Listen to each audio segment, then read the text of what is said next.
Who am I gonna use to beat Dr. Doom? Ooh, Dr. Jenkins. He's my pediatrician. You're an adult woman.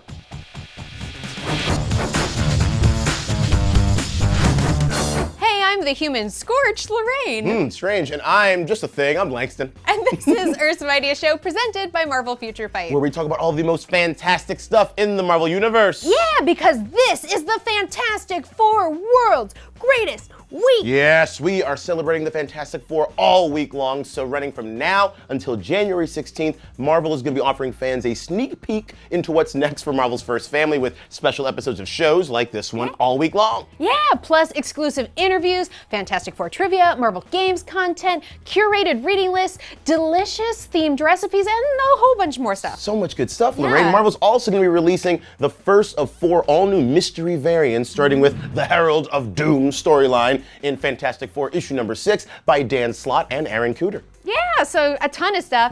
Gotta ask you, what is your favorite thing about the Fantastic Four? Oh boy, besides their sweet uniforms, nice. action science, yeah, I like the way the team works together, even though their powers are very, very different from one another, whether you're fighting mole men or Skrulls or anything like that. Yeah, anything you do, their 4 powers link up pretty well. I mean, I gotta say the Fantastic Four have introduced a ton of villains, but my favorite thing is just the thing disguise where he wears the trench coat and the little fedora and the little sunglasses like he is a stranger warning. He is. Like, watch out for strangers. But then he takes it off and it's like, hey, it's me. And then, is it better? I don't know. Oh, no. But hey, if you guys need a little Fantastic Four refresher, don't you worry. Yeah, we've got you covered with this You Don't Know. Ooh. You don't know FF? Well, let's roll it back and get you on track. The Fantastic Four debuted in comics back in 1961, created by Stan Lee and Jack the King Kirby. Thanks to the late great Stan Lee, who was fed up with writing trite kid comics. So instead he broke ranks to create the first Marvel comic book with adult themes. Not those kind of adult themes. I'm talking drama, internal struggle, and character complexity, which was a totally new thing for comics. Mix that with Jack the King Kirby's epic artistic stylings, and we had a hit! Introducing the Fantastic Four. Meet Dr. Reed Richards, his tough friend Ben Grimm, his financially secure fiancée Susan Storm, and her kid brother Johnny Storm. Amped up by the space race, the Four hijack a rocket. However, cosmic rays transform them in fantastic ways. Suddenly, Reed Richards can stretch into Mr. Fantastic. Sue becomes the Invisible Girl, later woman. Johnny flames into a Human Torch, and Ben's life gets put on the rocks as a big orange thing. Not being able to ignore their fantastic abilities, the Four work out of the Baxter Building and go on amazing adventures through space, time, and even other dimensions, taking on baddies like Dr. Doom, an ex-college friend and known dictator, King of Latveria, as well as a big buggy baddie named Annihilus from the Negative Zone, so negative. Oh, and lots of other intergalactic, interdimensional, and yes, earthly jerks. Plus, they also took on everyday experiences of getting married, having children, dating, and of course getting really hot. Marvel's first family was in a whirlwind. However, tragedy would strike. During the Secret Wars of 2015, the Fantastic Four were separated and strewn across the multiverse. But now, with a little bit of luck and a whole lot of science, the Four are reunited, and it feels so fantastic. And now you do know FF. Ooh, I feel so refreshed.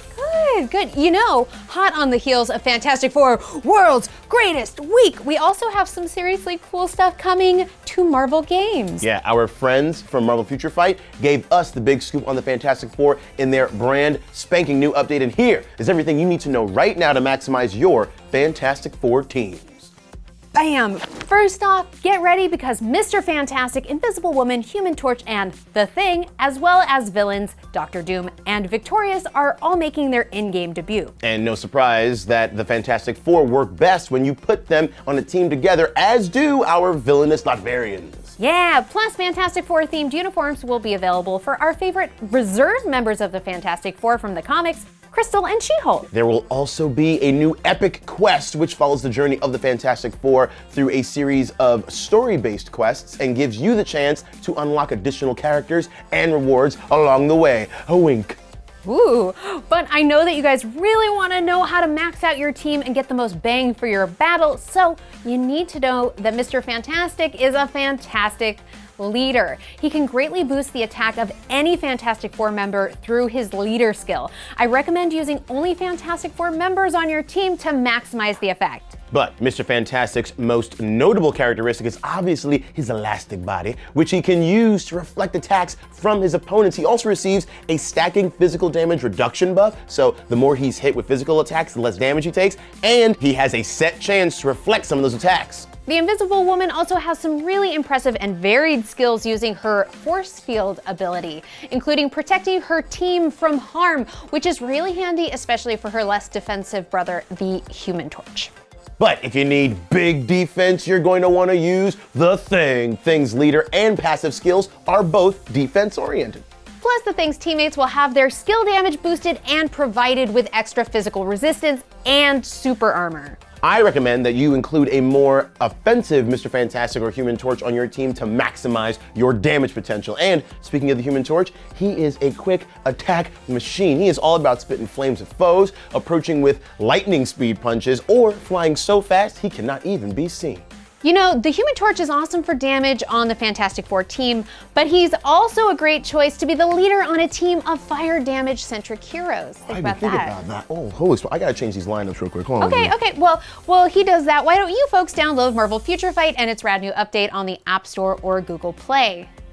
Well, who should I put on this team? Well, we do that. Why don't you guys check out this awesome interview with Brian Posehn? Okay, we'll put Johnny Storm as your leader.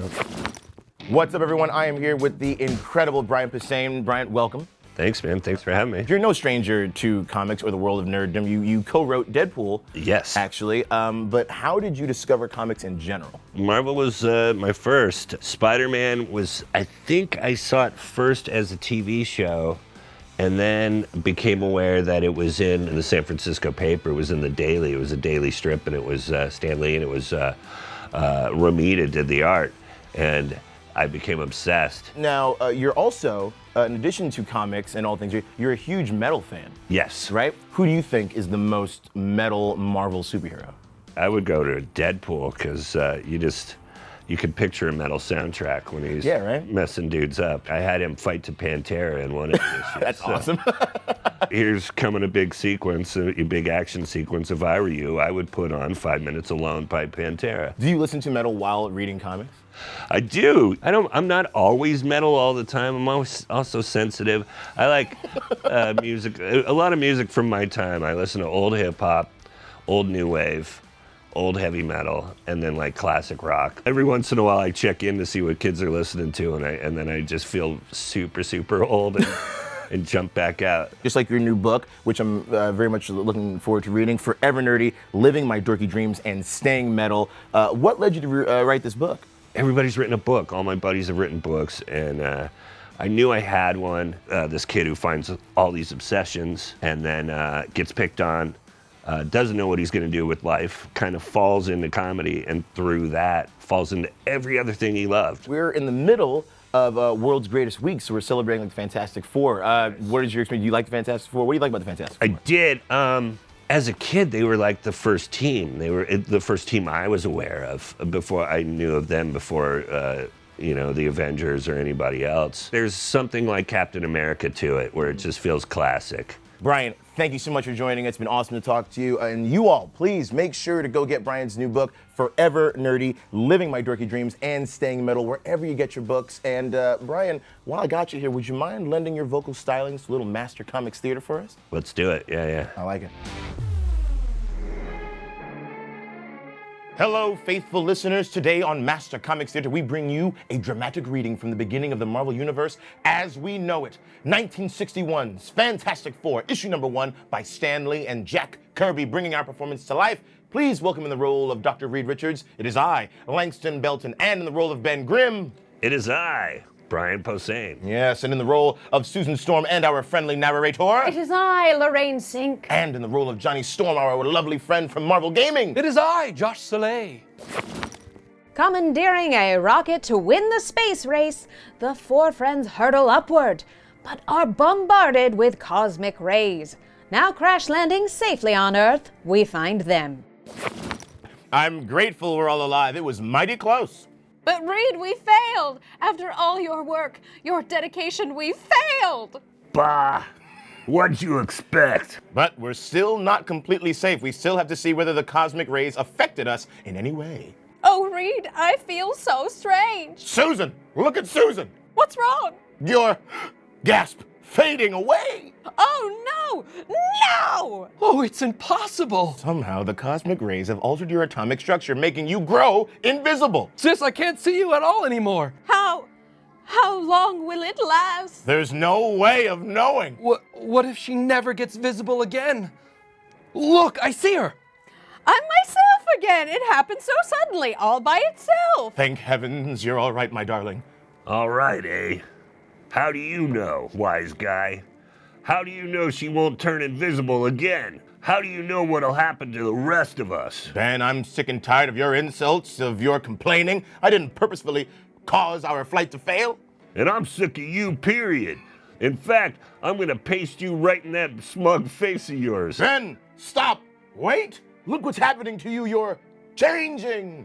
Don't try to talk your way out of it, mister. I'm gonna mop up the place with you. Run, Reed, darling. He's turned into some sort of thing. He's strong as an ox. Reed, darling.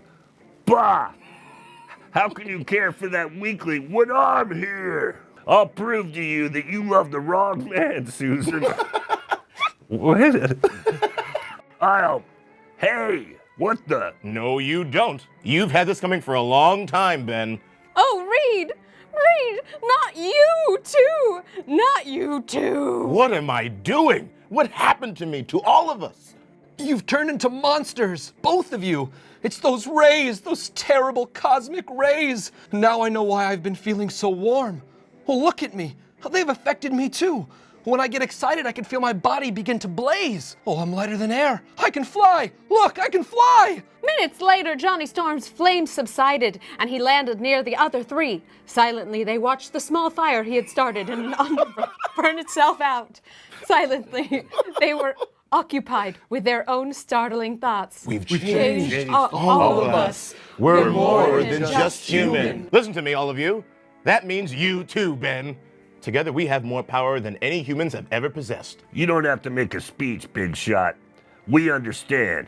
We've got to use that power to help mankind, right? Right, Ben. Right. Well, I'm calling myself the Human Torch, and I'm with you all the way. Same goes for me, the Invisible Girl. Well, there's only one still missing. Ben. I ain't Ben anymore. I'm what Susan called me. The Thing. And I'll call myself Mr. Fantastic. Wow. And so was born the Fantastic Four. And from that moment on, the world would never again be the same. Yes, and indeed, it never was the same. Special thanks again to our friends Brian Posehn and Josh Soleil for joining us today. You can go read Fantastic Four issue #1, as well as many others on Marvel Unlimited.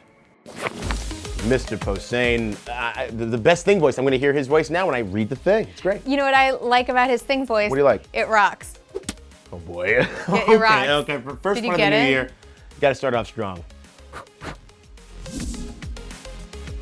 Still got it. Well, listen, we're going to have a whole lot more coming from Fantastic Four World's Greatest Week on Marvel.com/Fantastic Four Week. Yeah, and tell us which member of the Fantastic Four is indeed the most fantastic with the hashtag Earth's Mightiest Show. We'll see you next time. I'm Lorraine. And I'm Langston. This is Marvel Your universe. Rocks.